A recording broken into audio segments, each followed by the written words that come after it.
Bonjour, bienvenue à SQTV. Conduire un véhicule d'urgence, ça vient avec de très grandes responsabilités. Surtout lorsqu'on a un appel d'urgence, il faut se rendre sur les lieux, mais limiter au maximum les risques, s'assurer d'être bien vu et bien entendu pour la sécurité de tout le monde.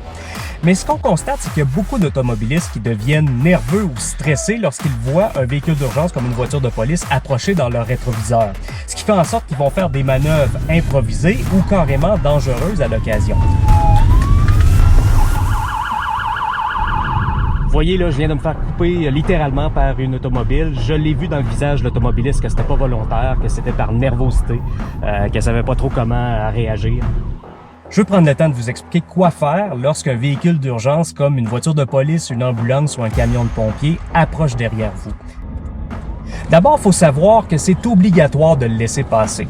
Le Code de la sécurité routière dit que lorsqu'un véhicule d'urgence est en approche et que ses signaux lumineux ou sonores sont en marche, le conducteur d'un véhicule routier ou le cycliste doit lui céder le passage, réduire sa vitesse, serrer vers la droite et s'immobiliser au besoin pour assurer le passage sécuritaire du véhicule d'urgence.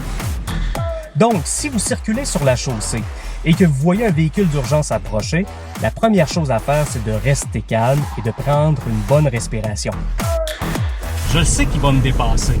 Donc, ce que je fais, je ralentis et je commence à me déplacer vers la droite. Et, un petit truc, j'actionne mon clignotant vers la droite. Ça va donner une indication au conducteur du véhicule d'urgence que je l'ai vu. Et là, je me tasse légèrement, de plus en plus du côté droit et je laisse passer le véhicule d'urgence. En le faisant, il faut toujours jeter des coups d'œil dans le rétroviseur parce qu'un véhicule d'urgence pourrait être suivi par un autre véhicule d'urgence en support, comme une ambulance ou un camion de pompiers.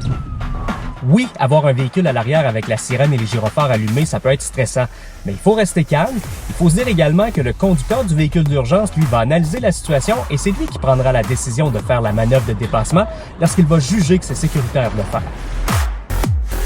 Pour un conducteur de véhicule d'urgence, il y a des endroits plus dangereux que d'autres pour faire des dépassements en urgence. On pense entre autres aux courbes ou aux pentes ascendantes où on ne peut pas voir s'il y a des véhicules qui viennent en sens inverse.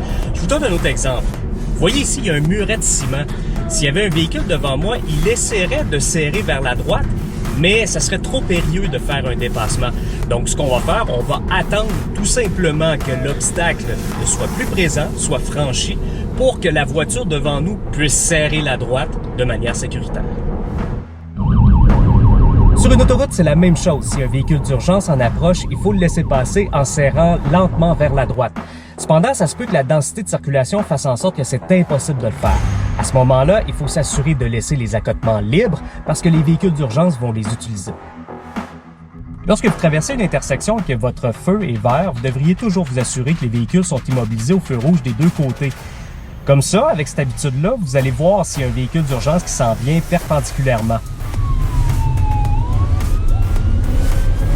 Si vous circulez sur la chaussée et que vous voyez un véhicule d'urgence s'en venir en sens contraire, c'est toujours bon de ralentir, se déplacer vers la droite.